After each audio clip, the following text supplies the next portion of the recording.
বাংলাদেশের অশান্ত পরিস্থিতিতে আক্ষেপ মিঠুন চক্রবর্তীর। কাঁটাতারের এপার ওপার আবেগের সুসম্পর্ক এখন অতীত বলে দাবি তাঁর। তবে ভারতকে খাটো করে দেখলে ফল ভালো হবে না, চড়াসুরেই হুঁশিয়ারি দিয়েছেন প্রবীণ অভিনেতা। ইনডাইরেক্টলি ডাইরেক্টলি আমাদের একটা ইমোশনাল কন্ট্যাক্ট ছিল বাংলাদেশের সাথে, কিন্তু বাংলাদেশ এরকম হয়ে যাবে কোনোদিন ভাবে ইমোশনাল কন্ট্যাক্টটা ভেঙে যাওয়াতে কষ্ট পেয়েছি। যা সব কথাবার্তা শুনছি, টিভিতে দেখছি, যে যা পাচ্ছে তাই বলছে। তাহলে এক লাইন বলতে চাই, do not under estimate India. ভারতকে আন্ডার এস্টিমেট করবেন না। বাংলা, আসাম, কেরল তিন রাজ্য থেকে ধৃত ৮ বাংলাদেশি জঙ্গির এবার পুলিশ হেফাজত। বৃহস্পতিবার বাংলা থেকে গ্রেফতার করা হয় 2 বাংলাদেশি জঙ্গিকে। ভারতের 3 রাজ্য থেকে আনসারুল্লাহ বাংলা টিমের 8 জঙ্গিকে গ্রেফতার করে অসম এসটিএফ। এর মধ্যে পশ্চিমবঙ্গ থেকে 2 জন, অসম থেকে 5 জন এবং কেরল থেকে 1 জন। তাদের থেকে পেন ড্রাইভ সহ বেশ কিছু নথি উদ্ধার করা হয়। গতকাল তাদের আদালতে তোলা হয় এবং তাদের এবার পুলিশ হেফাজত। All 8 arrested accused are produced and they have been remanded in 10 days police custody. We also seized 4 pen drives and other incriminating documents which we are analyzing, and more importantly we arrested a Bangladeshi national. We are looking into that aspect because we have a Bangladeshi national with us. STF এর জালে বাংলাদেশি জঙ্গি আব্বাস আলী। মুর্শিদাবাদের হরিহরপাড়া থেকে জালে আব্বাস। কিন্তু এই আব্বাস কে? কি করে এত অপরাধ জগতে যোগ? মাত্র 27 বছর বয়স। 27 বছর বয়স থেকেই অপরাধ জগতে যোগ। 2017 মহিলাকে অপহরণের অভিযুক্ত এই আব্বাস। অপহরণের অভিযোগে জেল খাটে আব্বাস। বন্দি থাকাকালীন পালানো ছক বানচাল হয়। সম্প্রতি হরিহরপাড়ায় মাদ্রাসা তৈরি করে এই আব্বাস, যে মাদ্রাসায় নজর রয়েছে তদন্তকারীদের।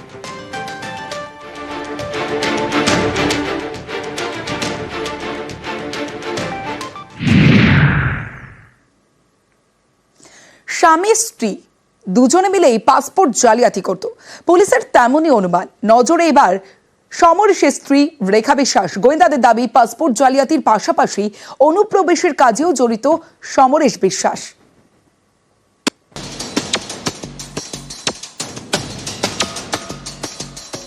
ভুয়ো নথি দেখিয়ে ভারতীয় পাসপোর্ট তৈরি, এই চক্রের অন্যতম মাথা সমরেশ বিশ্বাস।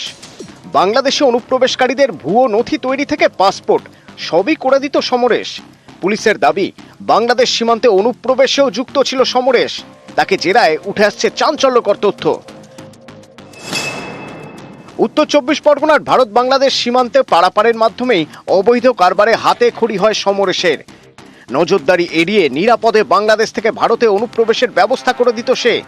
তারপর চাহিদা অনুযায়ী ভুয়ো সরকারি নথি তৈরি থেকে পাসপোর্ট। সমরেশের সঙ্গে যোগাযোগ করলে সব ব্যবস্থা পাকা, শুধু মোটা টাকা দিতে হবে। এই কাজে সীমান্তের দুপারে একাধিক এজেন্ট নিয়োগ করে সমরেশ। সীমান্ত পেরোনোর পরে নিরাপদ জায়গায় পৌঁছে দেওয়ার জন্যও বসিরহাট বনগাঁয় 4 এজেন্ট ছিল। বারাসাতের বাসিন্দা বছর 40-এর সমরেশ বিশ্বাস। সে জেরায় জানিয়েছে তার মা বাবা বাংলাদেশের নাগরিক, কিন্তু সে ভারতে জন্মেছে। কিন্তু পুলিশের সন্দেহ সমরেশও বাংলাদেশের নাগরিক, সীমান্ত পেরিয়ে ভারতে আসে। পাসপোর্ট জালিয়াতি নিয়ে ধরপাকড় শুরু হলে বাংলাদেশে পালিয়ে যায়। সস্ত্রীক বাংলাদেশে গা ঢাকা দেয় সমরেশ। তার স্ত্রীও পাসপোর্ট জালিয়াতিতে জড়িত বলে জানতে পেরেছে পুলিশ। তদন্তকারীদের দাবি কুরিয়ার হিসেবে কাজ করতেন রেখা। পাসপোর্ট জালিয়াতিতে ধৃত তারকনাথ সেনের সঙ্গে তার যোগাযোগ ছিল। বিভিন্ন পোস্ট অফিস, পাসপোর্ট সেবা কেন্দ্রে রেখার যাতায়াত ছিল। তদন্তকারীদের সন্দেহ এই সব সেবা কেন্দ্রগুলোই পাসপোর্ট জালিয়াতির আতুর ঘর। পাশাপাশি তাদের নজরে রিজিওনাল পাসপোর্ট অফিসও। পুলিশের সন্দেহ রিজিওনাল পাসপোর্ট অফিসের একাংশ এই জালিয়াতিতে জড়িত। অনলাইনে নথি আপলোডের ক্ষেত্রে বড় ধরনের কারসাজি হয়েছে। যাচাই না করেই ভুয়ো নথি আপলোড করা হয়েছে। নিউজ 18 বাংলা।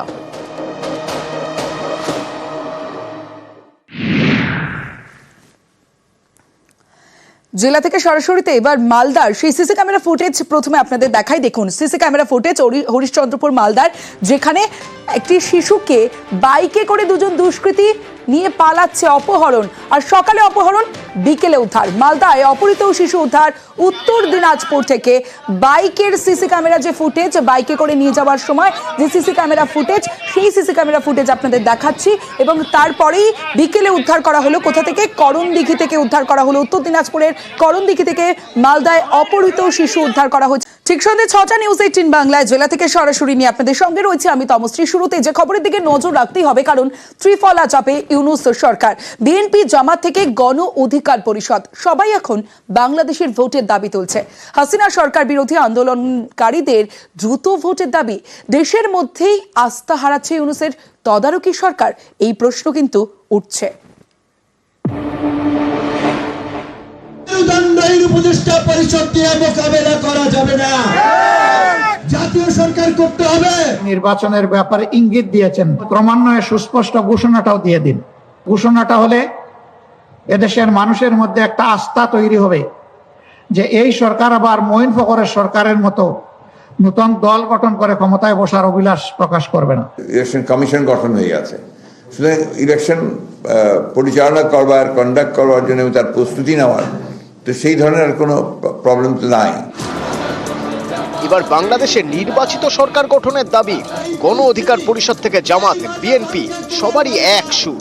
দ্রুত ভোট করাতে হবে, তদারকি সরকার সরিয়ে নির্বাচিত সরকার গঠন করতে হবে। এতেই চাপ বাড়ছে বাংলাদেশের ইউনূস সরকারের। গত অগস্ট থেকে বাংলাদেশে চলছে মোহাম্মদ ইউনূসের তদারকি সরকার। হাসিনার সরকার ফেলে এই সরকার গঠনের পিছনে বড় ভূমিকা ছিল বিএনপি, জামাতের। তারাই এখন বাংলাদেশে দ্রুত ভোটের দাবি তুলেছেন। তাহলে কি তদারকি সরকারের কার্যকলাপে ভরসা রাখতে পারছে না বিএনপি, জামাত? কিছুটা চাপে পড়ে বিজয় দিবসের বক্তৃতায় ভোটের কথা শোনা যায় ইউনূসের গলায়। 2025 সালের শেষ দিক থেকে 2026 সালের প্রথমার্ধের মধ্যে নির্বাচনের সময় নির্ধারণ করা যায়। এতেও ড্যামেজ কন্ট্রোল হচ্ছে না।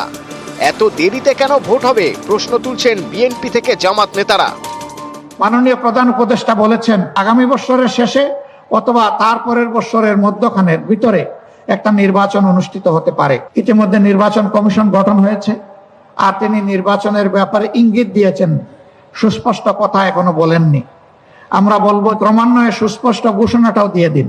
ঘোষণাটা হলে এদেশের মানুষের মধ্যে একটা আস্থা তৈরি হবে যে এই সরকার আবার মঈন ফখরের সরকারের মতো নতুন দল গঠন করে ক্ষমতায় বসার অভিলাষ প্রকাশ করবে না। 25-এর শেষের দিকে অথবা আপনার 26-এর প্রথম দিকে চিফ অ্যাডভাইজার বলেছিলেন, আর উনি বলছেন যে জুনের মধ্যে নির্বাচন হবে। তো এক্স্যাক্টলি আমরা বুঝতে পারছি না যে কোনটা সঠিক। আমাদের দৃষ্টিভঙ্গি খুব পরিষ্কার।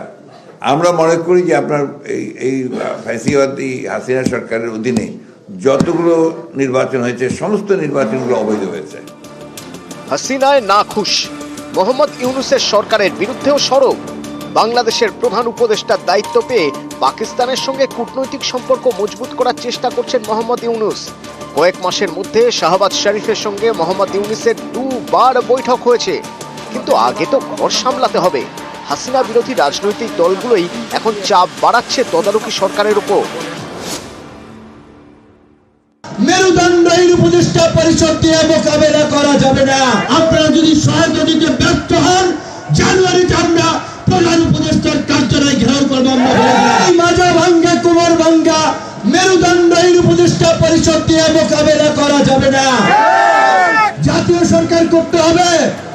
তারা শুনলেন না। News 18 Bangla.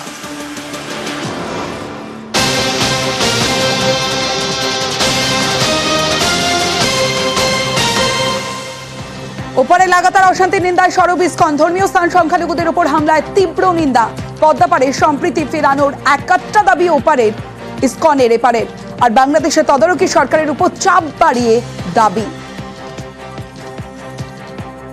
In last 2-3 days, 3 temples has been attacked also. The foreign secretary, he himself has visited Bangladesh. We hope that this will not happen again, the attack, but still it is happening. Christmas holidays are going to be there. Christian communities has been also told that they should celebrate very carefully. So we hope that the interim government of Bangladesh will provide enough security so that the minorities of Bangladesh can celebrate their festivals without any fear.